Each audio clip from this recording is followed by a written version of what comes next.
26 अप्रैल 2022, समय था 11:22 मध्याह्न।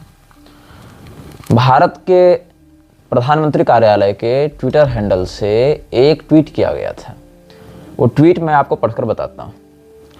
पीएमओ इंडिया लिखता है, हम सभी की एक ही जाति है भारतीयता, हम सभी का एक ही धर्म है सेवा धर्म, अपने कर्तव्यों का पालन। हम सभी का एक ही ईश्वर है, भारत माँ के 130 करोड़ से अधिक संतान। नारायण गुरु जी का one cast one religion one God आह्वान हमारी राष्ट्रभक्ति की भावना को एक आध्यात्मिक ऊंचाई देता है। किसने कहा? पीएम ने कहा।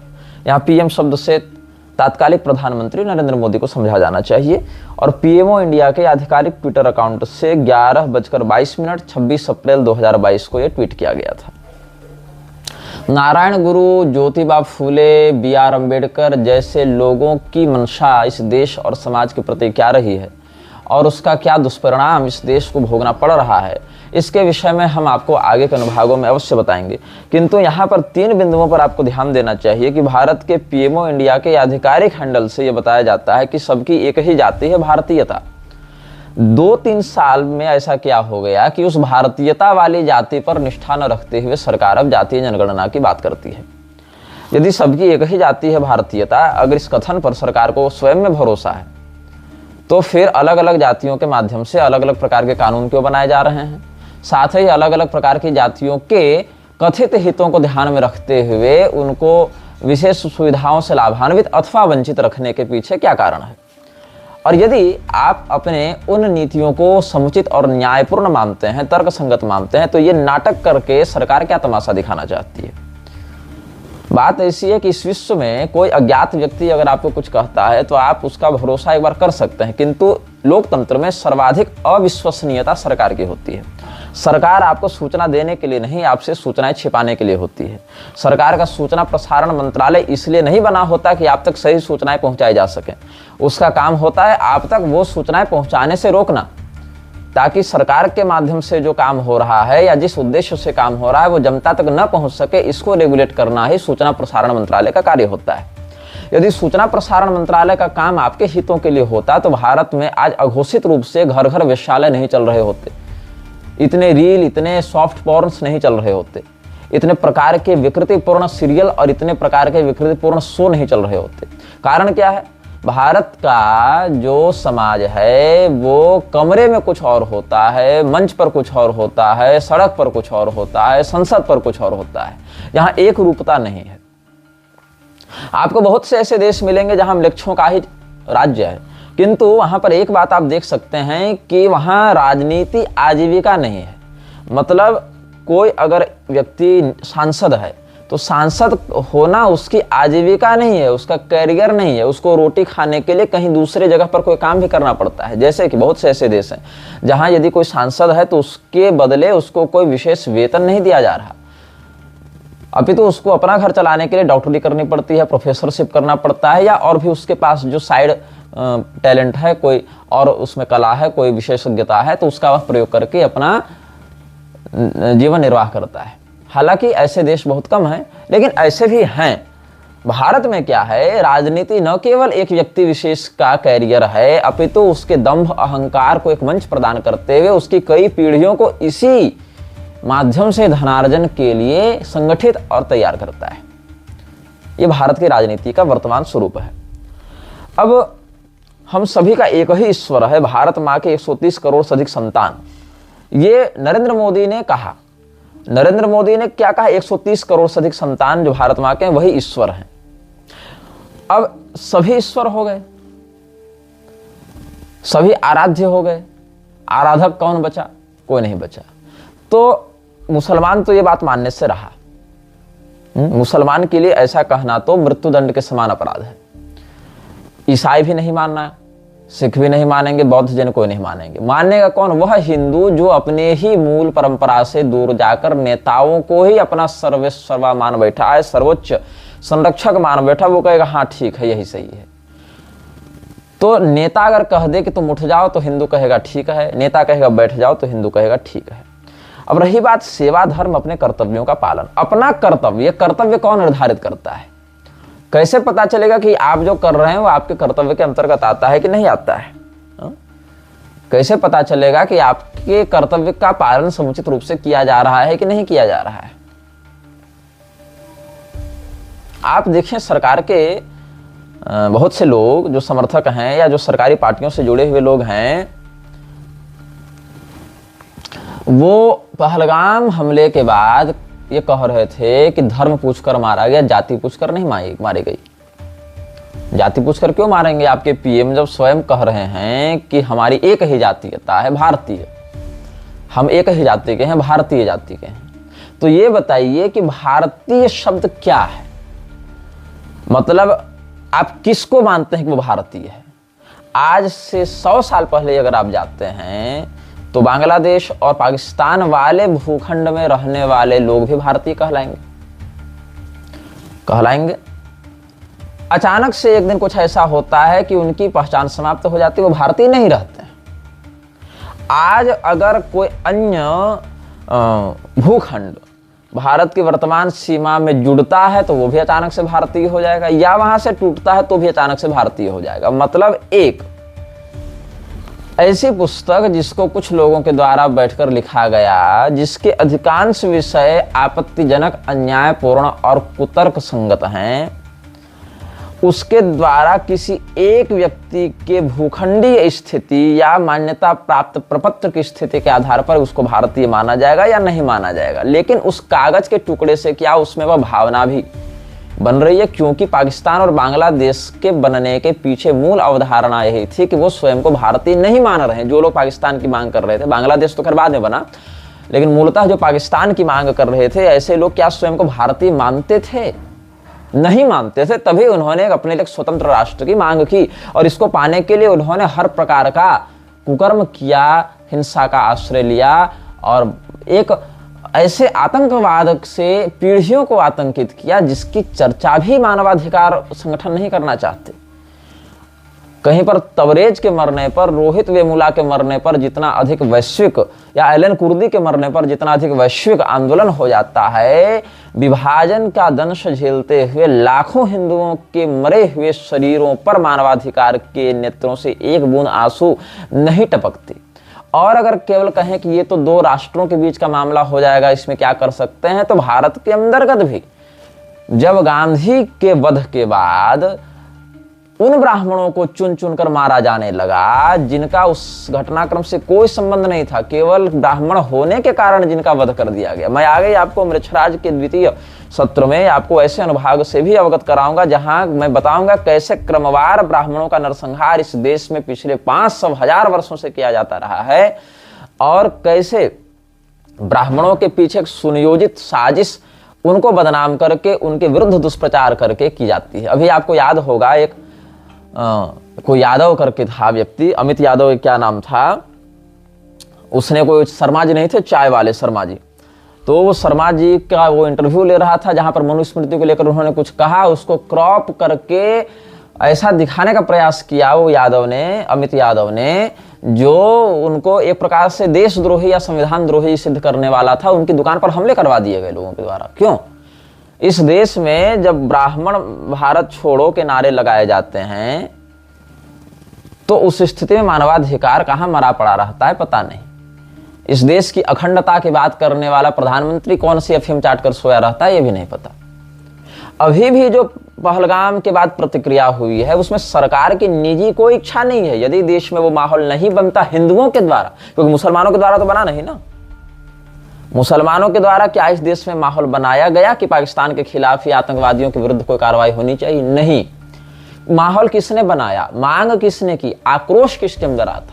हिंदुओं के अंदर था। लेकिन इस सरकार की निर्लज्जता देखो, ये सरकार जब सैन्य बैठक बुलाती है तो अपनी सेक्युलर छवि को चमकाने के लिए वहां एक मुस्लिम महिला अफसर को लाती है। जैसे ये लोग करते हैं ना, थोड़ा सा जीरा डाल दो, थोड़ा गोलकी डाल दो, थोड़ा जायफल घिस दो, थोड़ा तेजपत्ता डाल दो, थोड़ी दालचीनी डाल दो, तो हर मसाला, राई के दाने डाल दो फोरन में, तो हर प्रकार का मसाला होना चाहिए। तो ये मसाला डालते हैं, और ये मसाला डालने के चक्कर में क्या हो गया, स्त्री, पुरुष और नपुंसक के अलावा अमेरिका में 75 प्रकार के और भी लिंगी प्रभेद हो गए, लैंगिक प्रभेद हो चुके हैं। मतलब अब अमेरिका के कई स्टेट्स फॉर्म जब निकालते हैं तो कहते हैं male, female, trans and 75 others, और अभी तक तो 200 से अधिक लिंगों की खोज कर चुके हैं। वो समलैंगिक है, कोई स्त्री के प्रति आकर्षित हो रहा है पुरुष होकर, लेकिन वही व्यक्ति पुरुष के प्रति भी आकर्षित हो जा रहा है, तो उभय लिंग के प्रति आकर्षित होने से उसका एक अलग ही निर्धारण कर दिया जाएगा। वस्तुतः लिंग दो ही हैं, स्त्री पुरुष। इन दोनों के सम्मिश्रण या इनके वैकृत हार्मोनल डिसऑर्डर से बाकी जितने भी आप प्रभेद निकाल दीजिए, लेकिन लिंग दो ही हैं, स्त्री लिंग पुल्लिंग। और इन्हीं दोनों के आपसी सम्मिश्रण से अन्य प्रभेदों का विकृतिपूर्ण अनुभव जीवन में होता रहता है, जिसको स्वस्थ मानसिकता या व्यक्तित्व का नहीं समझा जा सकता। लेकिन इन लोगों की मांग क्या है कि हम जब कहीं जाएं तो उनकी योग्यता न देखें, उनका उद्देश्य न देखें, बस एक डाइवर्सिटी को मेंटेन करने के चक्कर में एक लाल आदमी बैठा दें, एक काला आदमी बैठा दें, एक पीला बैठा दें, एक हरा बैठा दें, एक नीला बैठा दें, एक सतरंगा बैठा दें, उसमें 75 प्रकार के लिंग घुसा दें, वो अलग अलग नस्ल घुसा दें, राष्ट्रीयता घुसा दें, ताकि हम दिखा सकें कि we are a cluster of diversity. उससे क्या होता है? आउटपुट जीरो, पॉलिटिक्स चरम पर। यहां भी यही हुआ। पूरा देश यह जानता है कि मुसलमानों ने कुरान के मार्ग पर चलते हुए हिंदुओं को मारा। एक सीधी सपाट लाइन हमारे उन नेताओं के मुंह से नहीं निकल सकती जो कुछ महीने पहले अपने शरीर के नवों द्वारों से चिल्ला रहे थे कि बटेंगे तो कटेंगे, एक रहेंगे तो सेफ रहेंगे। लेकिन वो आज उन मृतकों के शरीर की पहचान भी छीन रहे हैं, जिस हिंदू धर्म के सदस्य होने के कारण उनको मरना पड़ा, उनकी हत्या की गई, जिस पहचान ने उनको इस संकट में डाला। आप उनके मतलब जो जीवित रहते उस पहचान के साथ जिए, आप उनके मृत शरीर से उस पहचान को छीनते हुए कहते हैं कि पर्यटक मारे गए हैं। और ये बात राजनेता अगर कहें तो एक आप समझ सकते हैं, चलो वो निर्लज्ज होते हैं, उनकी मजबूरी है, वो अपनी आत्मा बेचकर उस जगह पर पहुंचा है। लेकिन जब संघ जैसा संगठन कहता है, मोहन भागवत जैसे लोग जो सक्रियता से लोकपाल विधायिका के सदस्य नहीं है, मतलब इलेक्टेड मेंबर ऑफ पार्लियामेंट नहीं है, ऐसे लोग भी जब कहते हैं पर्यटकों को मारा गया, और उसी कथित हिंदू संगठन के द्वारा जब उन पर्यटकों की हिंदू पहचान पर आघात किया जाता है, साथ ही साथ इनका जो राष्ट्रीय मुस्लिम मंच है वो चुप रहता है, तो आप सोचने के लिए विवश होते हैं कि ये जो आईटी सेल प्रोपेगेंडा चलाता है हिंदुओं के मन में ये बात भरने का कि तुम्हारे नेता बहुत बड़े राजनयिक हैं, बहुत बड़े विश्वगुरु हैं, बहुत बड़े देशभक्त हैं, ये कितना मैनिपुलेशन चल रहा है जनता के मन में। आप बताइए, जो दो महिलाओं को डाइवर्सिटी दिखाने के नाम पर कल की आर्मी बैठक में बुलाया भारत सरकार ने, या भारत का जो सैन्य बैठक हुई, क्या वो दो महिलाएं वहां गई थी, युद्ध क्षेत्र में सक्रियता से सम्मिलित हैं? नहीं है। क्या वो कोई ऑपरेशनल इंचार्ज है उस अभियान में? नहीं है। तो उन दो महिलाओं को क्यों बुलाया गया सेना की ओर से? ये दिखाने के लिए कि हाँ हम डाइवर्सिटी ला रहे हैं, और उसमें भी केवल हिंदू महिला नहीं, एक मुसलमान महिला भी रहेगी, ताकि ये दिखाया जा सके कि हम तो भैया सबके लिए काम कर रहे हैं। और ये जान लीजिए कि वर्तमान सरकार सबसे अधिक भर्ती कर रही है मुसलमानों की। पुलिस में देख लें, प्रशासन में देख लें, यूपीएससी में देख लें, और ये मैं नहीं कह रहा, ये सरकार का आधिकारिक रिकॉर्ड कह रहा है। आप यूपीएससी की वेबसाइट्स पर जाएं, उनसे रिपोर्ट मांगे, आरटीआई दाखिल करें कि मोदी सरकार में कितने प्रतिशत बढ़ोतरी हुई है मुसलमानों की भर्ती में। स्टेट रिकॉर्ड्स आप निकलवाएं जहां जहां बीजेपी की सरकार है। मैं ये नहीं कह रहा कि बाकी लोग भर्ती नहीं कर रहे, बाकी लोग तो कर ही रहे खुलेआम, लेकिन वो कम से कम हिंदू बचेगा, हिंदुओं के नाम पर एक रहेंगे, सेफ रहेंगे के नाम पर वोट भी नहीं मांगते। उनकी नीयत साफ है हमारी नजर में कि वो हमारे विरुद्ध काम कर रहे हैं। उनके छल को पकड़ने के लिए बहुत दिमाग नहीं लगाना है, उनकी स्थिति, उनका व्यक्तित्व, उनका एजेंडा स्पष्ट है, इनका वाला स्पष्ट नहीं है। ये समस्या हो जाती है। जैसे रावण जब रावण बनकर आया तो समझ में आया कि वो रावण है, हमारा शत्रु है, हमको इससे युद्ध करना है। लेकिन वही रावण जब रावणस्तु यतिर्भूत्वा दंडी मुंडी त्रिदंड धृक, कुंडी मुंडी त्रिदंड धृक, कमंडल लेकर, माथा छिलाकर त्रिदंड लेकर आया तो उसको पहचानना कठिन हो गया।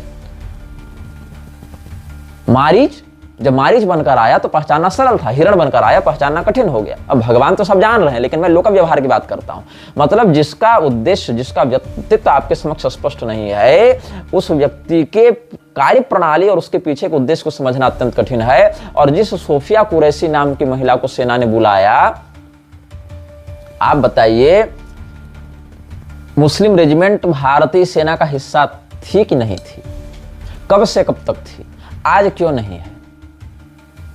भारतीय सेना को जबरन सेक्युलर दिखाते हुए हिंदू अधिकारियों को भी नमाज क्यों पढ़वाया गया कश्मीर में, जबकि उसी नमाज की अजान के बाद वो जो आयतें हैं उनके बाद ही ये घोषणा की जाती है काफिरों को मार देना चाहिए।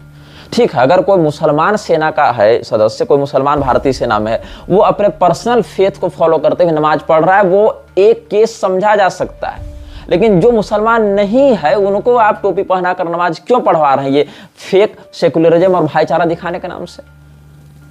और खास करके आरएसएस जैसी संस्था जो स्वयं को हिंदू धर्म का एक ठेकेदार मानकर चलती है, वो संस्था जिसका प्रमुख यह कहता है कि सनातन धर्म के ग्रंथों को बदल देना चाहिए, क्या वो मोहन भागवत कभी ये कह सकता है कि कुरान की उन आयतों को भी बदल देना चाहिए जो हिंदुओं के विरुद्ध हो जाती हैं या जिनके माध्यम से मुसलमान काफिरों का संहार करते हैं? क्या उसकी हिम्मत होगी? या कम से कम अपने राष्ट्रीय मुस्लिम मंच से एक वक्तव्य ही दिलवा दे भैया कि ये गलत हुआ है, ऐसा इस्लाम में स्वीकार्य नहीं है, या हम उन आतंकवादियों के खिलाफ फतवा जारी करते हैं, कुछ ऐसा कर दे। नहीं, यहां तो ये हाल है कि मोहन भागवत जैसा व्यक्ति ये बयान देता है कि इस्लाम के बिना हिंदुत्व अधूरा है। ये वो जगह है जहां नरेंद्र मोदी ये बयान देता है कि इस्लाम अमन का धर्म है। ये वो स्थान है जहां पर मोहन भागवत ये बयान देता है कि अगर तुम्हारे बगल में बैठकर कोई मुसलमान गोमांस खा रहा है तो, और ये सब बातों के मेरे पास रिकॉर्डेड बयान है, अगर कोई व्यक्ति रेफरेंस मांगना चाहता है तो उसको ये प्रस्तुत किया जा सकता है। ये सारे रिकॉर्डेड बयान है जहां मोहन भागवत कह रहा है कि अगर तुम्हारे बगल में कोई मुसलमान गोमांस खा रहा है, कोई दूसरा व्यक्ति, मतलब गोमांस, अब हिंदू तो खाएगा नहीं ना, अगर खा रहा है तो उसके हिंदुत्व पर ही संदेह है। तो बाकी तो अपने आप को त्रिपुंड और दत्तात्रेय गोत्री कौर ब्राह्मण बताने वाला तो राहुल गांधी भी है, बोल देने से नहीं होगा ना। वैसे तो बनर्जी टाइटल से ममता बनर्जी भी ब्राह्मण लगेगी, लेकिन उसकी हरकतें क्या है, उसकी नीयत क्या है, उसकी संगति क्या है, उसके कार्य का परिणाम क्या हो रहा है। तो जो तुम्हारे बगल में बैठकर गोमांस खा रहा है उससे भी तुम सौहार्दपूर्ण, सहानुभूतिपूर्ण या सहनशक्ति के साथ व्यवहार करो, भाईचारा की बात है वहां पर। ये बयान किसी फतवा जारी करने वाले इस्लामी मौलवी का नहीं है, ये तो मोहन भागवत का बयान है। इस्लाम अमन का धर्म है, ये मोदी का बयान है। और दुर्भाग्य तब होता है जब हिंदुओं के कथित अखाड़े जैसे कि जूना, जैसे कि निरंजनी, इसके लोग खुलेआम मुसलमानों से मंच पर गले मिलते हैं, मुसलमानों को प्रमोट करते हैं, मुसलमानों के साथ कुरान का आदान प्रदान करते हैं। और मंच पर अवधेशानंद कहता फिरता है कि प्यार वेद और हमारे वेद, गीता, पुराण और ये प्यारे कुरान, पवित्र बाइबल, मतलब सबको एक साथ रखकर वो देखता है। मतलब ये आप मुसलमानों का जो मौलवी है वो कट्टर मुसलमान है, लेकिन आपके जो धर्मगुरु अखाड़े वाले बन रहे हैं या जो कथित हिंदुओं के नेता बन रहे हैं वो हिंदू नहीं है, वो सेक्युलर हैं। मतलब सिखों का ग्रंथी सिख है, ईसाइयों का पादरी ईसाई है, मुसलमानों का मौलवी मुसलमान है, और जो जैनियों के जो मुनि है वो जैन है, बौद्धों के लामा बौद्ध है, लेकिन हिंदुओं के धर्मगुरु सेक्युलर है। उनको गीता नहीं चाहिए, इनको पुराण नहीं चाहिए, इनको स्मृतियां नहीं चाहिए, इनको आगम नहीं चाहिए, इनको कुरान, बाइबल, गुरु ग्रंथ, धम्मपद, पौम चरित्र, ये सब चाहिए। इनको कुरान, बाइबल सब चाहिए हिंदुओं को। आप एक अस्तित्व की ऐसी लड़ाई में हैं जहां आपके ही लोग आपके मूल पहचान को आपसे छीनने का प्रयास कर रहे हैं। इसके बाद मैं आपको कुछ बताना चाहता हूं कि कैसे नैरेटिव सेट किया जा रहा है। बहुत से लोगों ने एक शोध करके हमको भेजा था, हमारे बहुत से पाठक भी, दर्शक भी, प्रबुद्धगण भी भेजते रहते हैं कि इस दृष्टिकोण से भी विचार किया जाए, इस समय ये हुआ था, इस समय ये हुआ था। मैं आपको कुछ सिलसिलेवार बता रहा हूं। सनातन धर्म को विकृत करने के लिए संघ कैसे लगा है, इस पर हम बहुत लंबी श्रृंखला चलाने वाले हैं। जिन लोगों को वो श्रृंखला सुनने में मतलब अभी तो विलंब है उसको आने में, थोड़ा हमको लगता है कि 8-10 एपिसोड के बाद वो विषय आएगा, और तब तक आप स्वामी करपात्री जी के पुस्तक आरएसएस और हिंदू धर्म, इसको आप पढ़ सकते हैं।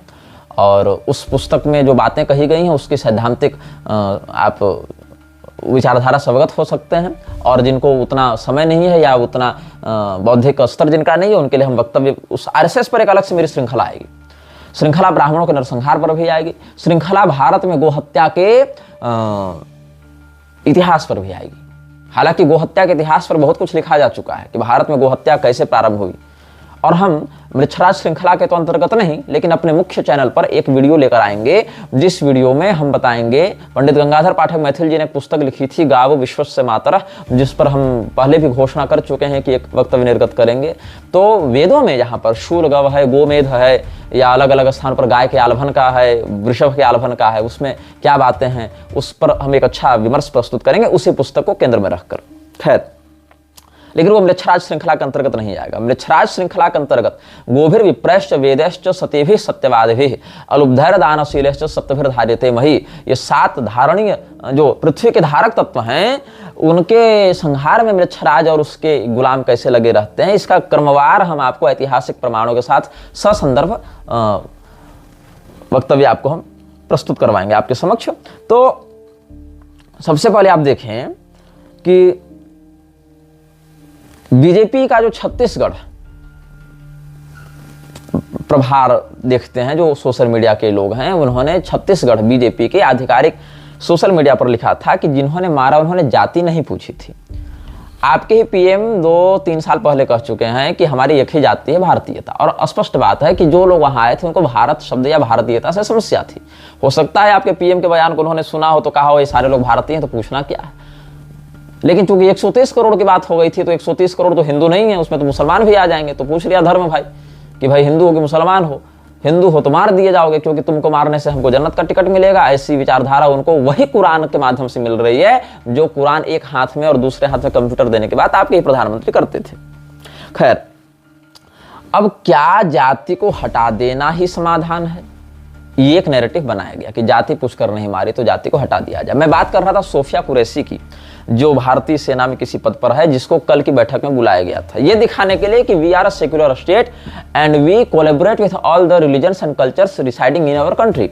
तो जितने भी कल्चर को आप लेकर चलना चाहते हैं, जितने भी कथित धर्म को आप लेकर चलना चाहते हैं, सबके मेंबर्स वहां पर रहेंगे। हालांकि वो महिला युद्ध क्षेत्र में नहीं गई है, जहां तक मुझे जानकारी, किसी ऑपरेशन की हेड भी नहीं है, फिर भी उसको बैठा दिया गया ये दिखाने के लिए कि हम महिला को भी लेकर आए, मुसलमान को भी लेकर आए, तो हम एक देश हैं, अखंड हैं। जबकि देश की अखंडता को तोड़ने के पीछे ऐसे ही तत्व लगे हुए हैं। और अगर कहो कि नहीं वो तो फौज में है, फौज की ट्रेनिंग ऐसी वैसी, तो मुझे ये बताओ कि जम्मू कश्मीर की पुलिस और कई बार तो फौज के भी अधिकारियों के नाम क्यों सामने आते रहते हैं? उन्होंने सूचना लीक कर दी, उन्होंने पासिंग करवा दी आतंकवादियों की, उन्होंने यहाँ ये इंफॉर्मेशन दे दी, उन्होंने ये कर दिया, क्यों? मैंने पहले भी कहा है और बहुत से लोगों ने पहले कहा है, मुसलमान होता है, मुसलमान शिक्षक नहीं होता, मुसलमान वैज्ञानिक नहीं होता, मुसलमान नेता नहीं होता, मुसलमान भिखारी नहीं होता, मुसलमान डॉक्टर नहीं होता। वो एक मुसलमान होता है, वो जहां जाएगा वो अपने काम को करेगा। अगर वो आपको बहुत सारे ऐसे केस मिले होंगे भारत में भी, भारत से बाहर भी, जहां मुसलमान डॉक्टर्स ने गैर मुसलमान महिलाओं के साथ ऑपरेशन के समय ऐसे कुछ काटे तंतु उनके शरीर के कि वो गर्भधारण में अक्षम हो गए, पुरुषों को नपुंसक बना दिया। मतलब आप जानिए कि अगर कहीं पर कोई मानव तस्करी का रैकेट चलाया जा रहा है तो लड़कियों को बेहोश करने के लिए दवा भी कोई मुसलमान डॉक्टर दे रहा है। वो डॉक्टर की पढ़ाई क्यों किया है? इसलिए नहीं कि वो समाज के बेटरमेंट में कंट्रीब्यूट कर सके, इसलिए जबकि वो अपनी डॉक्टरी की पढ़ाई का प्रयोग करके जिहाद को प्रमोट कर सके। वो इसलिए नहीं प्रोफेसर बना है ताकि वो विश्व का ज्ञान प्राप्त करके आपको उन्नत बना सके, शिक्षित बना सके, नहीं, वो प्रोफेसर बना है ताकि उस प्रोफेसरशिप में रहकर वो एजुकेशनल सिस्टम में घुसकर लोगों को मैनिपुलेट करके इस्लाम की ओर ला सके। वो हामिद अंसारी जैसा नेता इसलिए नहीं बना है कि वो देश का विकास कर सके और देश में मुसलमानों की अच्छी स्थिति का प्रतिनिधित्व कर सके, अपितु तो इन्फॉर्मेशन पास आउट करने के लिए वो बना है। वो इंजीनियर और टीचर और डॉक्टर वैज्ञानिक इसलिए नहीं बना है कि वो कुछ अच्छा कर सके, अभी तो वो इसलिए बना है ताकि लादेन बनकर वो या अबूबकर ये जवाहिरी बनकर या बगदादी बनकर वो इस्लाम के एजेंडे को आगे बढ़ा सके। मतलब वो जिस भी क्षेत्र में रहेगा, यदि वो भिखारी है तो पत्थर उठाकर जिहाद को प्रमोट करेगा, अगर वो वैज्ञानिक है तो बम बनाकर जिहाद को प्रमोट करेगा, लेकिन उसका मूल एजेंडा वही है। क्योंकि वो वैज्ञानिक पैदा होते नहीं बना था, वो डॉक्टर पैदा होते नहीं बना था, वो राजनेता पैदा होते नहीं बना था, वो पैदा होते एक मुसलमान बना था। पहले उसको मुसलमान बनाया गया, उसको कलमा पढ़ाया गया, उसको बताया गया कि तुम्हारा ये अस्तित्व है और ये जीवन कुछ नहीं, ये जीवन अल्लाह की खिदमत करने और इस्लाम को बढ़ाकर जन्नत में अपनी टिकट रिजर्व करने के लिए है। ये उसको बचपन से बताया गया। और वो डॉक्टर या इंजीनियर या वकील या जज या मुसलमान, वो आपने जज का अभी मेरे नाम लिया, कितने सारे ऐसे आपको केसेज मिलेंगे जहां मुसलमान जज ने मुसलमान आरोपी को छोड़ दिया। आप कहेंगे भारत एक सेकुलर स्टेट है, नहीं, भारत बारूद के ढेर पर खड़ा है जो जानबूझकर अपने नेत्रों पर सेकुलरता की पट्टी बांधे हुए है। आपके मस्जिद प्रेयर हाउस नहीं है, वो अवैध हथियारों को गुप्त रूप से रखने के लिए और लोगों के मन में आतंकवाद की विचारधारा भरने के अड्डे हैं। इस बात को सरकार भी जानती है, इंटेलिजेंस भी जानती है, जनता भी जानती है, लेकिन बोलने का साहस कोई नहीं करता और इस पर चिंतन विमर्श करने का साहस कोई नहीं करता, क्योंकि एक कथित पुस्तक हमने अपने माथे पर बैठा रखा है जिसका नाम है संविधान। और हम उम्मीद करते हैं कि जब भी कुछ गड़बड़ होगी तो संविधान या उसके अंतर्गत आने वाली संस्थाएं हमें बचाने के लिए आ जाएंगी। पुलिस फौज का शरीर भी खून हड्डी चमड़े से ही बना है, उनको भी गोली वैसी ही बेचती है जैसे आपको। और जब कोई मुसलमान दंगाई बाहर निकलता है तो वो ये नहीं देखता कि ये फौज है कि पुलिस है, वो देखता है कि मुसलमान है कि नहीं है। अगर उसमें कोई मुसलमान है तो कोऑपरेट इन्हीं को करेगा, क्योंकि वो सैनिक बनने से पहले मुसलमान था, वो सेना में गया ही इसलिए ताकि वहां ट्रेनिंग लेकर वो इस्लाम के एजेंडे को आगे बढ़ा सके। हाँ, ये जरूर है कि जब संख्या कम रहेगी तो वो दिखाने का प्रयास करेंगे कि हम देशभक्त हैं, वो दिखाने का प्रयास करेंगे कि हम तो अपने फौज के लिए, अपने पुलिस के लिए, अपने न्यायपालिका के लिए काम कर रहे हैं, वो दिखाने का प्रयास करेंगे कि हम तो शांति प्रिय हैं। लेकिन कब तक? जब तक उनको एक अच्छी संख्या और माहौल का बल प्राप्त नहीं है। अन्यथा आप बताइए, एलन कुर्दी की लाश बार बार दिखाकर, सैकड़ों मीडिया चैनल्स को रनअप करवाकर, जिस एलन कुर्दी का शक्ल दिखाकर हजारों लाखों मुसलमान शरणार्थी कार्ड के नाम पर यूरोप में घुसे, 2 से 3 महीना 6 महीना जाते जाते वो सारे लोग हजारों बच्चों को कैसे मारने लग गए, हजारों महिलाओं का बलात्कार कैसे करने लगे, पूरे के पूरे देशों को आतंकित कैसे करने लगे। तुम तो भाई शरणार्थी थे ना, तुम तो भाग रहे थे ना जान बचाने के लिए, आज तुम सत्ता पर हावी हो गए। 5 साल नहीं गया यहाँ लंदन में और उसके चारों ओर मतलब नो गो जोन बन गए हैं। मतलब आप शरणार्थियों के क्षेत्र में जा नहीं सकते वरना मार दिए जाएंगे आप। मतलब कोई व्यक्ति बाहर से अपने देश में चल रहे गृह युद्ध, वो भी मुसलमान के बीच में, वहां थर्ड पार्टी कोई नहीं है, मुसलमान ही मुसलमान को मार रहा है। और जो मुसलमान मारा जा रहा है वो यहाँ क्या बोलकर घुस रहा है कि हम तो भैया मारे जा रहे हैं, हम पर अत्याचार हो रहा है, हम तो आतंकवादी नहीं है, हम तो शांति प्रिय लोग हैं, हम तो अमन वाले लोग हैं। और वो अमन वाले लोग जब आपके यहाँ आते हैं तो इतना आतंक फैला देते हैं, 6 महीना साल भर जाते जाते कि आपको अपने देश के नागरिकों के लिए एक नो गो जोन बनाना पड़ता है कि उस क्षेत्र में आप नहीं जाएंगे। अगर जाएंगे तो आपके देश की सरकार आपकी सुरक्षा नहीं कर पाएगी। किनसे? उन शरणार्थियों से।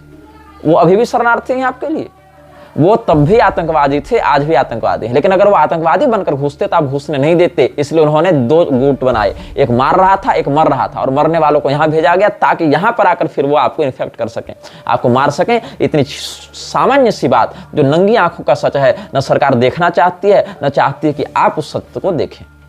अब हम बात कर रहे थे जाति जनगणना की या जाति वाले विषय पर। सोफिया कुरैशी के बारे में दैनिक भास्कर ने जो छापा है वो तो और हास्यास्पद है। दैनिक भास्कर ने छापा है कि 17 साल की उम्र में सेना में गई जब 1999 का साल चल रहा था। समझ रहे हैं आप दैनिक भास्कर की विश्वसनीयता, हमारे मीडिया संस्थानों की विश्वसनीयता देखिए। द हिंदू एक बहुत ही विश्वसनीय समाचार पत्र माना जाता रहा है और द हिंदू को यूपीएससी एस्पिरेंट्स बहुत सम्मान से देखते हैं। द हिंदू ने कल क्या लिखा था? अगर आप समाचार पत्रों पर गौर किए, द हिंदू ने कल लिखा था कि पाकिस्तान की सेना ने भारत के 3 लड़ाकू विमान मारकर गिरा दिए हैं। किसने लिखा?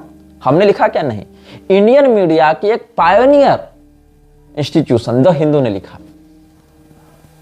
मतलब ये भी नहीं कि कोई जिला 2 जिला में छपने वाले अखबार ने लिखा, द हिंदू ने लिखा। और क्या लिखा? भारत के 3 लड़ाकू विमानों को पाकिस्तान ने मार गिराया है। ये इंफॉर्मेशन उसको किसने दी? क्या सरकार ने दी? No source. क्या फौज ने दी? No source. क्या सरकार और फौज के अतिरिक्त भी कोई आपका सोर्स है जो पाकिस्तान में बैठकर पाकिस्तान की फौज से आपको बता रहा है? No clarification. तो बताया गया प्रमाण दो, प्रमाण फोटो दिखाए गए, ये विमान का मलबा रहा। अब जब विमान का मलबा दिखाया गया तो जो रक्षा विशेषज्ञ हैं उन्होंने बताया कि ये विमान का मलबा नहीं है, ये क्या है? अब जब आकाश में आप उड़ान भरते हैं, उस उड़ान के मध्य आप रिफ्यूलिंग नहीं कर सकते हैं। रिफ्यूलिंग करने के लिए आपको उतरना पड़ेगा। ये पिछली पीढ़ी की विमानों की समस्या होगा कि चलो आपने इतना जो आपका जेट फ्यूल है आपने लगाया, तो इस जेट फ्यूल में इस मॉडल का विमान इतनी दूर की उड़ान भर सकता है बिना हथियार के, और हथियार के साथ इससे इतना कम भर सकता है, ये आपने बता दिया। आपने उसको अपग्रेड किया, न्यू जनरेशन के विमान आपने लॉन्च किए। तो उसमें एक फैसिलिटी लगाई गई कि आप अपनी टंकी तो भर कर जाएंगे ही, साथ में एक अतिरिक्त टैंक ऑफ फ्यूल लेकर जाएंगे और हवा में ही रिफ्यूलिंग करेंगे और जो खाली टंकी उसको छोड़ देंगे, क्योंकि उसके वजन से आपकी गति में असर पड़ सकता है, इसलिए उसको गिरा देंगे। तो वो जो है रिफ्यूलिंग टैंक्स गिरे हुए हैं जिनकी उपयोगिता फिर नहीं रहती है, हालांकि वही पैसे से ही आया है। लेकिन जहां पर आप 100 करोड़ का काम कर रहे हैं वहां पर आप 5 लाख 10 लाख का बजट मायने नहीं रखता आपके लिए, क्योंकि वो उसी एक्सपेंडिचर का हिस्सा है, उसी सैन्य खर्च का हिस्सा है। क्योंकि अगर आप उसको ढोते हुए चलेंगे तो आपका जितना अधिक ईंधन जलेगा उससे कम में गिराकर आप निकल जाइएगा। तो उसी वेस्ट मटेरियल को जिसको डिस्कार्ड कर दिया गया जेट से, उसको दिखाकर ये बता रहे हैं कि विमान ही उड़ा दिया गया। हालांकि बाद में द हिंदू ने वो डिलीट किया, सरकारी दबाव आया होगा, डिलीट किया, कोई क्लैरिफिकेशन नहीं दिया कि हमने जनता को मिसगाइड किया, क्षमा भी नहीं मांगी, बस डिलीट कर दिया। तो चलो ठीक है, द हिंदू जो है वो तो वामपंथी समाचार पत्र है, ऐसा एज्यूम किया जा सकता है और ऐसा सिद्ध भी हुआ है कई प्रकरणों में। लेकिन दैनिक भास्कर की बात करते हैं। दैनिक भास्कर भी एक विश्वसनीय समाचार पत्रों में से आता है। उसने क्या लिखा सोफिया कुरैशी के बारे में, मैं जरा एक बार दैनिक भास्कर की कटिंग निकाल लेता हूं। हाँ, दैनिक भास्कर लिखता है, पाकिस्तान पर हुए एयर स्ट्राइक के बाद सेना ने प्रेस कॉन्फ्रेंस की।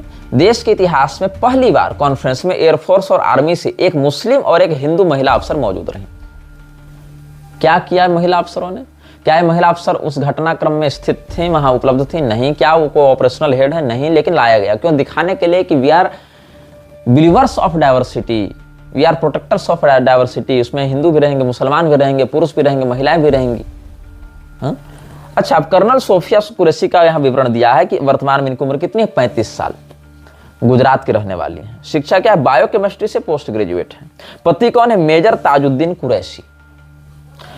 क्या उपलब्धि है?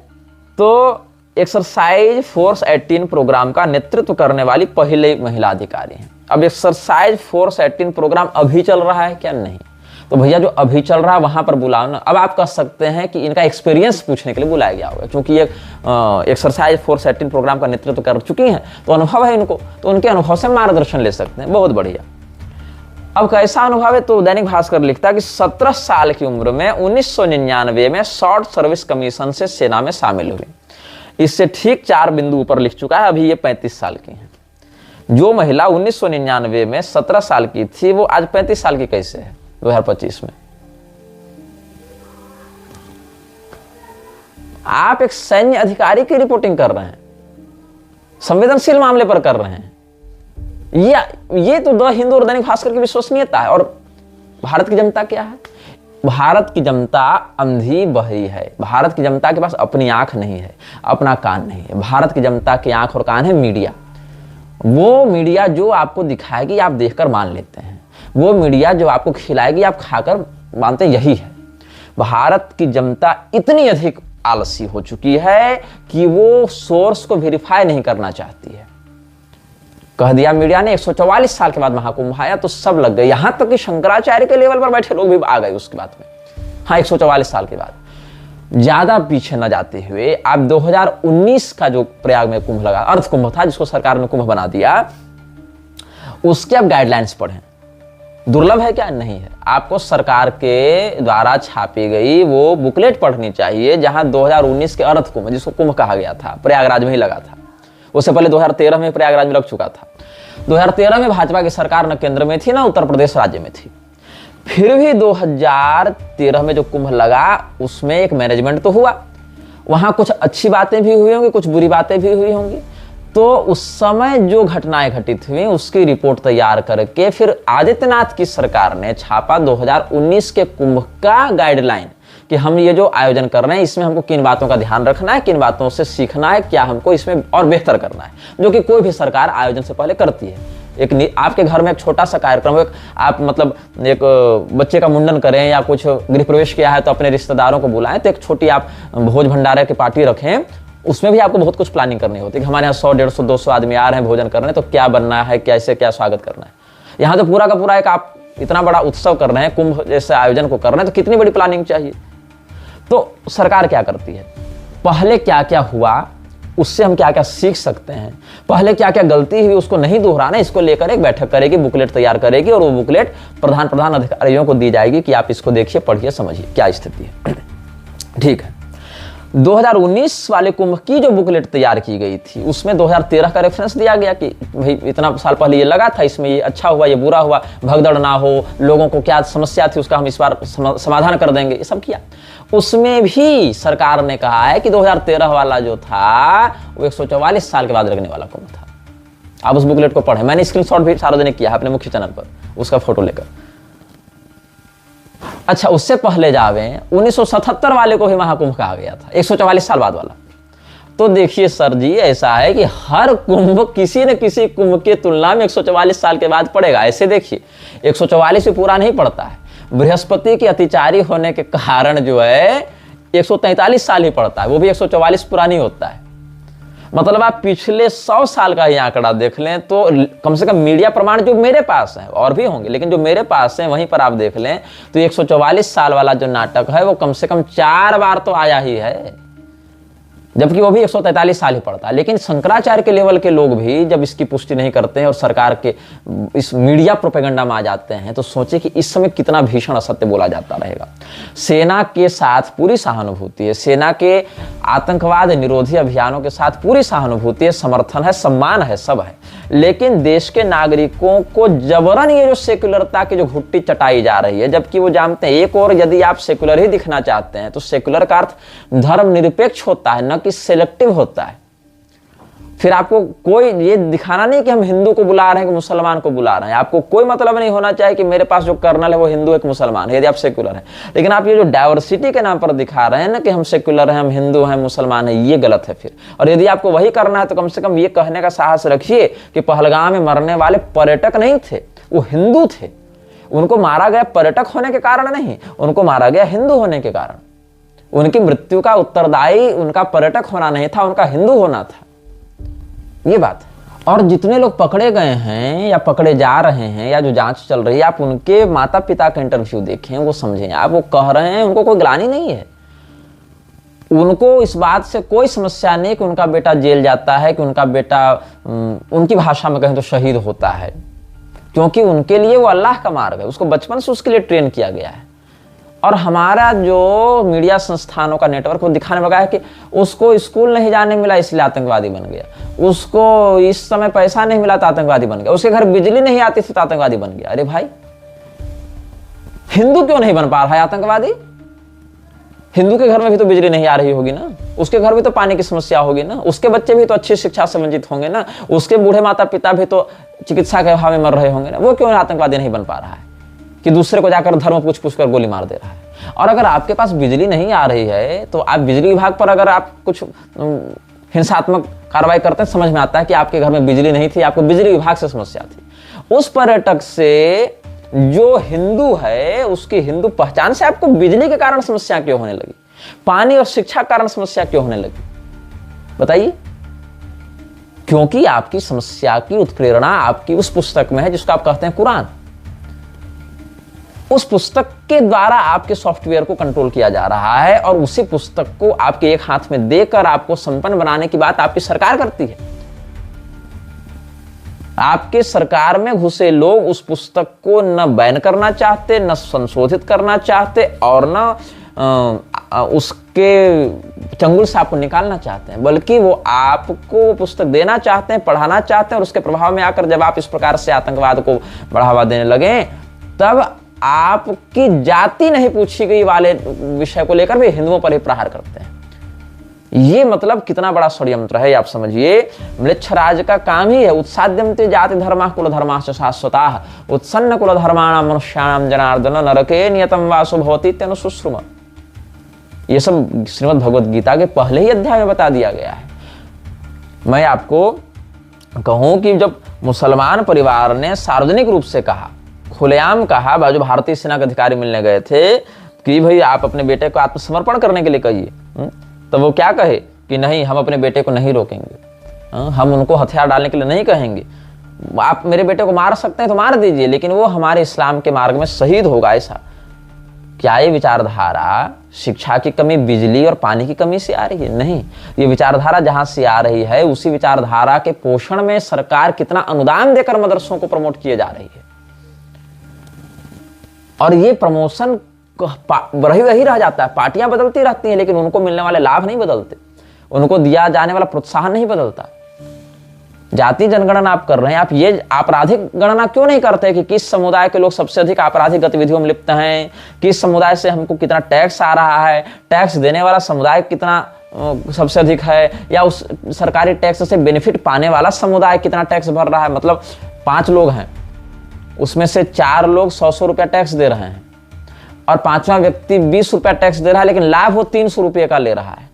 तो ये भी तो सार्वजनिक होना चाहिए ना कि हाँ, ये समुदाय इतना टैक्स दे रहा है लेकिन इतना बेनिफिट ले रहा है सरकार से, और ये समुदाय इतना ही टैक्स दे रहा है लेकिन इतना ज्यादा बेनिफिट इसको मिल रहा है। ये क्यों नहीं हो रहा है? या ये समुदाय इतनी आपराधिक गतिविधियों में लिप्त है और ये समुदाय इतनी जनसंख्या इतनी आपराधिक गतिविधियों में लिप्त है, ये क्यों नहीं हो रहा है? हम आपको अगले अनुभागों में बहुत अच्छे तरीके से इस बात को बताने का प्रयास करेंगे कि कैसे वैश्विक सत्ताएं निरक्षराज के नीचे काम करते हुए अलग अलग समुदाय और गुटों में बंटकर हिंसा को बढ़ावा देती हैं और हिंसा के माध्यम से अपनी रोटियां सेक कर आपकी लाश का सौदा करती हैं। इस विषय में हम अगले अनुभाग में चर्चा करेंगे। This video may get deleted soon. Please download using third-party apps. You may also re-upload this video on your channels. Thank you.